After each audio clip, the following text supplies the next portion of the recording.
Good morning. Invariable বংশাবলীর একটি নতুন ব্লগে আপনাদের স্বাগত। এখন বাজে 6টার মতো।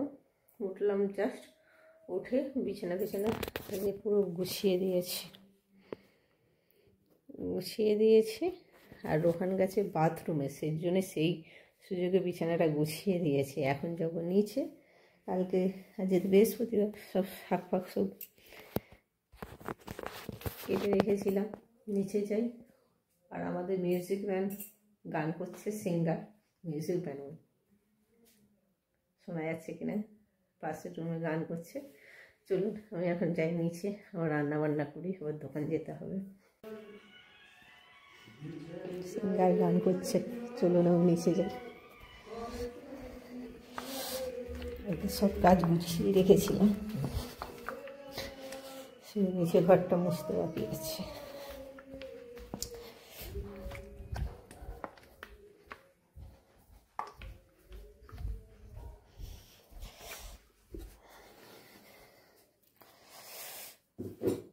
গ্যাস গুছিয়ে রেখে দিয়েছি। এই যে চা বলছি, আদা জলটা বসাই, আলোটা জ্বালাই আগে। কালকে সব কেটে রেখেছিলাম। এই যে শাক, এই যে দুধটা বসিয়ে দিলাম, এবার সাদা জল হয়ে গেছে অলরেডি। কাঁচের গ্লাস ভেঙে যাওয়ার জন্য স্টিলের গ্লাসে ইউজ করছি এখন। শাক, সর্ষে শাক, মুগ ডাল ভিজিয়ে রেখেছিলাম, বড়া করবো বলে, কিন্তু মনে নেই, মিক্সি খারাপ, আর থোড় কেটে রেখেছিলাম। চলুন এবার ফটাফট সব রান্নাগুলো করে নিই। আজকে হবে নিরামিষ। লাল শাকের ঝাল, সর্ষের শাকের ঝাল না ভাজা করবো জানি না, এটা ভাবছি ভাজা, এটা ঝাল। আর এটা করে মুগ ডাল করবো, থোড় করবো। শাকটা বানাচ্ছি পোস্ত আর কাঁচা লঙ্কা দিয়ে। প্রথমে তেলে দিয়ে জলটা ধরে নিয়েছি, একটুখানি হয়ে গেছে আমার।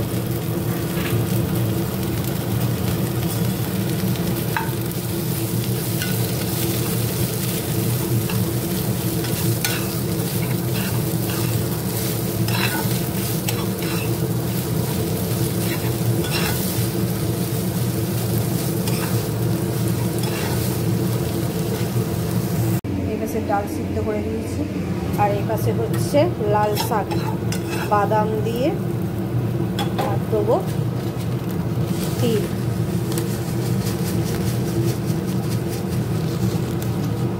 দিয়ে হবে লাল শাক।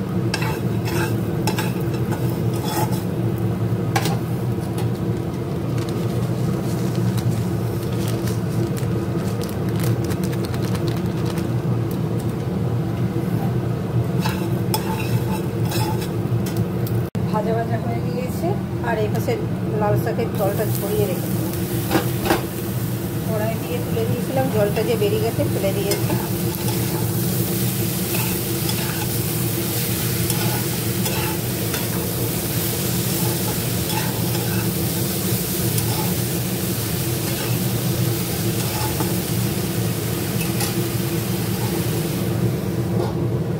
আর এপাশে ডালের জলটা গরম করতে বসিয়েছি, আর থোড় ভাপিয়ে নিয়েছি। ডাল দেবো একটু, আলু দিয়ে করবো। থোড়টা বসিয়ে দিয়েছি, জিরে, কাঁচা লঙ্কা, আদা, আর এই দিয়ে দেবো ডাল। একটু মুগ ডাল সিদ্ধ করেছিলাম, অনেকটা দিয়ে দিয়েছি।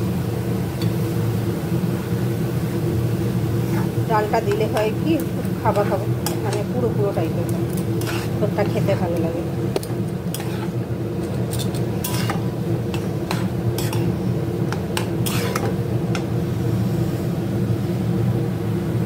জলটা ছিল সেটা দিয়ে দেবো।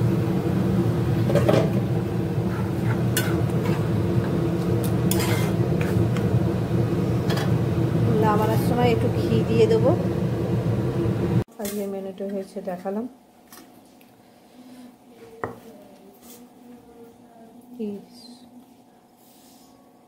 সরষে শাক, বাদাম তেল দিয়ে লাল শাক, পাতলা করে ডাল,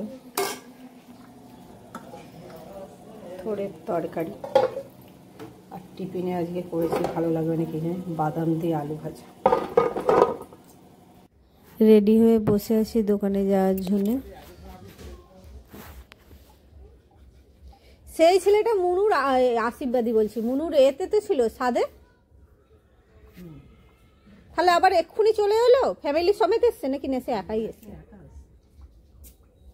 4 মাস বাদে রিটার্ন হয়ে যাবে, সে সব জিনিসপত্র সব এখানেই থাকবে নাকি? কি বিস্কুট এসছে বিক্রি করতে দেখি।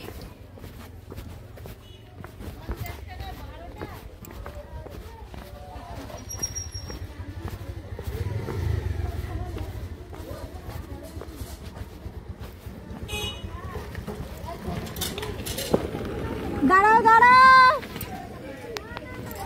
বিস্কুট দেখতে এসে তখন একটা টোটো আসছিল, আর ওর পাপার জন্য ওয়েট করলাম না, টোটোয় করে এখন যাচ্ছি রথতলা।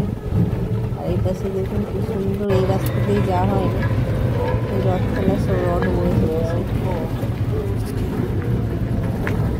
দোকানে চলে এসেছি। এই যে পেঁয়াজ না সরি বৃহস্পতিবার, শসা, আলু আর বাদামগুলো একটু পুড়ে পুড়ে গেছে যে দিয়ে ওর পাপা খেয়ে বেরিয়ে গেল, আর আমি এই খেতে বসেছি। 1টা বাজে বাড়ি চলে এসেছি, আর এই পাশে এসে সব বসিয়ে দিয়েছি গ্যাসে, আবার গরম ডালারে। এই যে বাসনগুলো আছে সব ধুয়ে নিই। এই যে ওর পাপা গেছে স্নান করতে, আর আমি এবার পাপার ভাত বেড়েছি, ঘি শাক এটা আর ডালটা এক জায়গায় নিয়ে নিয়েছি। গুড ইভিনিং, এখন বাজে প্রায় 5টার কাছাকাছি।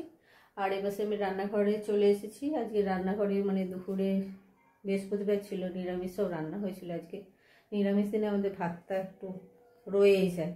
আর মা গিয়েছে মেজদির বাড়ি, 7 দিন ঘাটে ওঠার মানে জামাই আছে, মেজদি তো বাইরে আছে, সেই জন্য জামাইয়ের জামা কাপড় পাপা দিতে যাওয়ার টাইম পায়নি, মাই গেল লাস্ট পর্যন্ত। চলুন আজকে একটু রাত্রেবেলা সব তরকারি, আজকে থোরটা আজকে ভালো হয়নি, সেই জন্য থোরটা রয়েছে, থোরটা দিয়ে ভাবছি চিল্লার মতো বানাবো।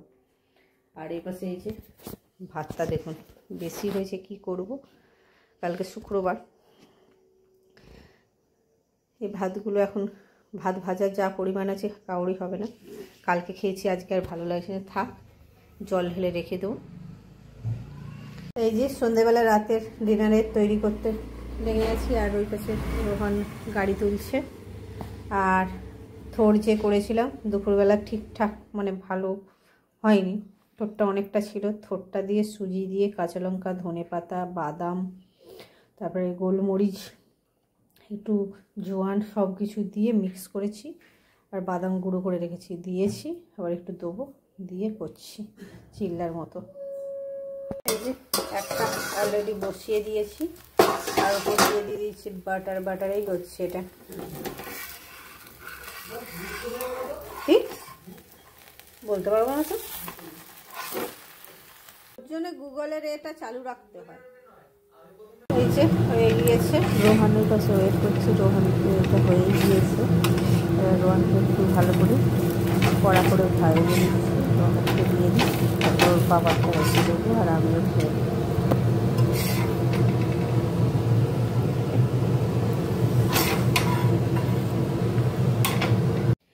চিল্লা ওইসব তো হয়ে গেছে, তারপরে ভাবলাম কালকে একটু আরামবাগ যাওয়ার প্ল্যান হচ্ছে, এখনও ঠিকঠাক নয়। ঠিকঠাক বলতে ওর পাপার কোন সময় কোন কন্ডিশনে যে যেতেও পারে, আমার নাও যেতে পারে। রোহানকে অনেক বুঝিয়ে সুঝিয়ে ও যাবে একটা এক্সাম দিতে, বললো তো যাবে, এখনও পর্যন্ত ঠিক নেই। তাই কালকে ভাবছি, বাবা একা বাড়িতে আছে আর মা থাকলে মাথা ভাত করতো, কালকে ভেবেছিলাম রোহানের জন্য একটু ডালিয়া করে দেবো আর আমাদের সকালে টিফিন হয়ে যায়। কিন্তু যেহেতু বাবা আছে, বাবা তো ডালিয়া খাবেন না, তাও সব কিছু করে ঠিক করলাম যে কালকে খিচুড়ি করে ফেলবো, গরম গরম খিচুড়ি আর ডিম ভাজা বা বেগুনি যা হোক করবো, তার প্রিপারেশনগুলো মানে ডালটা ভেজে রেখে দেবো, সব কিছু জোগাড় যন্ত্রটা করে রেখে দেবো। রোহন কালকে যদি যায় 8টা সাড়ে 8টা 7:30টার মধ্যে আমাকে রান্না করে দিতে হবে, সেইগুলো সব করে নেবো একে একে। কালকে খিচুড়ি বানাবো সকালে, এটাই ঠিক করলাম। সেজন্য হাফ ডাল ভেজে নেবো আর হাফ ডাল ভিজিয়ে রাখবো। ভিজিয়ে রাখবো বলছি, কাঁচা দেবো, সেটার জন্য ভেজে নিচ্ছি। ভেজে রেখে আজকে ভাবছি আলু কেটে রেখে দেবো, মটরশুঁটি দেবো, ফুলকপি তো নেই, মটরশুঁটি আলু মটরশুঁটি ছাড়িয়ে রাখবো। কালকে সকালবেলা শুধু টমেটো আর আদাটা করলে এপাশে বসিয়ে দিয়ে ওইটা করতে করতে ঘরের কাজ করতে করতে ওইটা সারা হয়ে যাবে। আশা করছি রোহনকে 1:45টার মধ্যে রান্না করে দিতে পারবো। এই এখন বাজে 8টার মতো। এই নিচের কাজ বাজ সেরে উপরে গেলাম আর মুখে চকচক করে তেল মেখে নিয়েছি। একটু গালটার স্কিনটার জন্য সর্ষের তেল একটু মাখলাম, তারপর রাত্রে মুখ ধুয়ে শোবো। আমার কাজকর্ম মোটামুটি সারা, আর এখন একটা বিশেষ কাজ নিয়ে বসবো। কাজটি হলো এই যে ওর পাপার সেন্সাস শুরু হয়ে গিয়েছে, নামগুলো সব এন্ট্রি করতে হবে আমাকে। এই যে খাতায় লিখছি সব নাম, ওর পাপা মোবাইলে সাবমিট করবে। এইগুলো এখন করতে বসি। চলুন এখানে ব্লগটা শেষ করছি। আজকের মতো কাজকর্ম সব সারা, ওর পাপা আসুক, খাওয়া দাওয়া হয়ে গিয়েছে, এই কাজগুলো সারি। চলুন চলুন চলুন বারবার বলছি, গুড নাইট, টেক কেয়ার।